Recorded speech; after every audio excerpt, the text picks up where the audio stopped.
Congratulations nga pala sa winner natin this week. Meron po tayong dalawang nanalo ng tigi-isang cellphone. Si Ma'am Jeneline Hernandez at si Ma'am Gretchen Mapalo. Sila po yung makakatanggap ng tigi-isang cellphone this week. Kaya kung bago ka pa lang dito sa aking YouTube channel, abay mag-subscribe ka na po para makasali ka sa ating weekly pa-cellphone giveaways. Dahil nga po tuloy-tuloy ang pamimigay natin ng cellphone. Bilang pasasalamat ko na rin sa mga followers natin sa aking Facebook page, sa mga subscribers dito sa aking YouTube channel, at syempre sa mga nagpa-follow sa akin sa aking TikTok account. So anyway, sana masupport nyo din ako sa ating bagong business, yung lip tint rebranding. Hello mga beshi! Again, welcome na naman dito sa aking YouTube channel. Again, this is Yana. In today's video, pag-usapan natin itong isang pautangan online na pwede sa mga OFW. Kaya sa mga kababayan natin naghahanap ng OFW loans, ay pwede po kayo dito. Sana panoorin nyo yung buong video para malaman nyo kung paano nga po makapag-apply. Okay? So, bago ang lahat, kung naghahanap ka ng ibang option na pwedeng mahiraman or mautangan online, dahil decline ka sa bank loan or decline ka sa mga ibang na-recommend natin,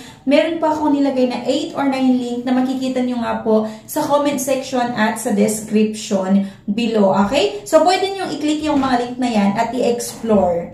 Disclaimer, try or apply at your own risk. Let's get back to the topic. Kapag pumunta nga po kayo mga beshi sa comment section at sa description below, meron kayong makikita na link na click this link, okay? So, click nyo lang yung link na yan para ma-route kayo mismo dito sa website nga po ni Cashmart. So, kung makikita nyo mga besh, kapag click nyo nga yung link, merong nakalagay na salary loan, personal loan, at meron nga ding OFW loan. So, ang pag-usapan nga natin ngayon ay itong OFW loan. Pwede kayong makautang dito ng 30,000 pesos. Yung interest nitong OFW loan ay 1.2 to 2.5%. Repayment fixed terms at approval period 1 day. Di ba napakabilis yung pag-process nila ng inyong loan application kasi isang araw lang malalaman nyo kung approve or decline lang. Pero syempre, dapat po nakapag-submit kayo ng mga requirements na ayan. At ito, quick comprehensive guide for OFW loan.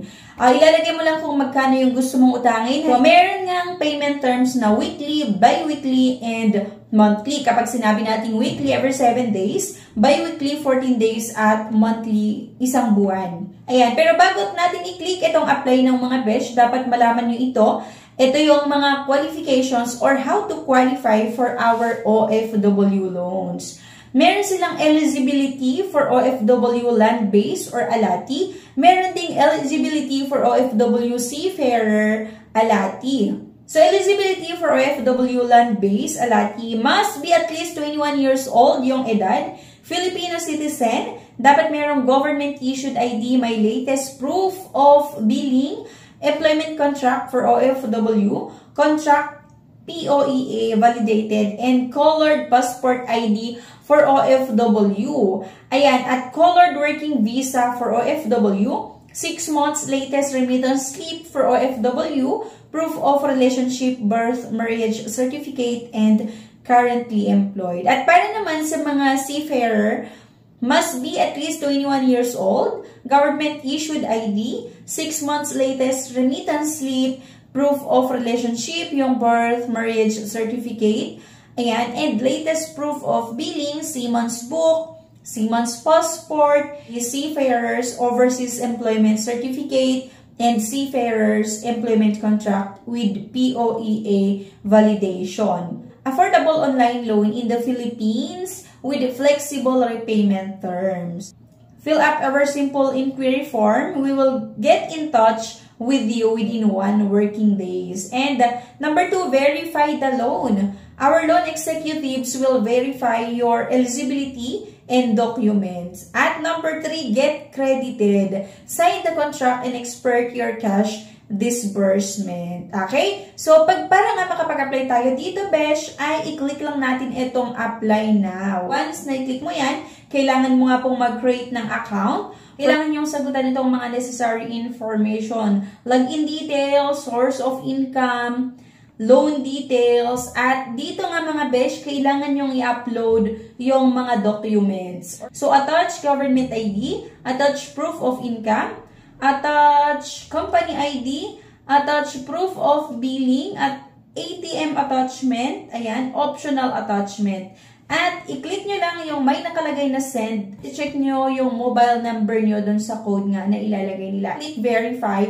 At once na i-submit mo yung application mo, dito kay Cashmart, mag-aantay ka na nga lang ng isang araw para i-process nila ang inyong loan application. Meron naman po tayong matatanggap nga sa email na confirmation na natanggap nila ang ating loan application. At maliban doon, kapag may mga requirements pa or kulang sa requirements na i-submit mo, may mag-message po sa inyo na from Cashmart din na kailangan yung i-submit yung mga additional requirements na hinahanap nga nila para mai-proceed na mai-process ang inyong loan application. So, ang kailangan nyo lang gawin ay makipag-cooperate doon sa mga additional requirements or kung ano yung mga steps na sasabihin nga nitong si Cashmart para nga tuloy-tuloy yung pag-process nila ng inyong loan application. Actually nga po, isang araw lang pwedeng malaman kung approve or decline ang inyong loan application. Pero syempre, dapat kompleto lahat yung mga requirements na na-submit nyo. So, ayan lang, shinare ko lang sa inyo kasi nga marami yung mga nagtatanong na, Miss Yana, saan po ba ako pwedeng manghiram? Isa po akong OFW, wala akong masabi. So, nire-refer ko lang sila sa mga kakilala ko na nag-a-assist ng client na gustong mag-loan or gustong mag-OFW loan. Ayan. So, anyway, sana may nakuha kayo na idea sa video na ito. And please don't forget to click the subscribe button. Sana i-like nyo yung video na ito at i-share nyo na rin. Thank you guys and bye-bye. If declined sa bank and other loan apps, pwede niyong subukan yung ibang options. See the links sa description at sa comment section below. Click the link and apply. Disclaimer, try or apply at your own risk.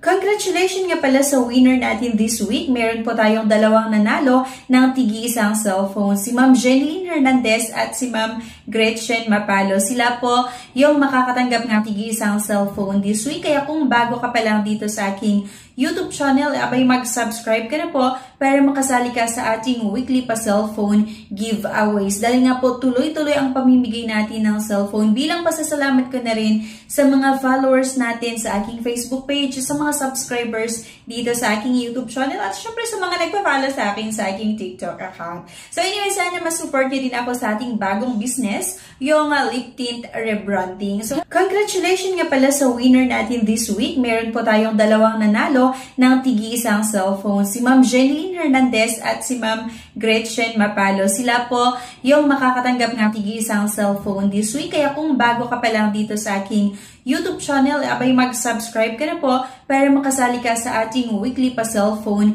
giveaways. Dahil nga po tuloy-tuloy ang pamimigay natin ng cellphone. Bilang pasasalamat ko na rin sa mga followers natin sa aking Facebook page, sa mga subscribers dito sa aking YouTube channel, at syempre sa mga nagpa-follow sa akin sa aking TikTok account. So anyway, sana mas-support nyo din ako sa ating bagong business, yung lip tint rebrand.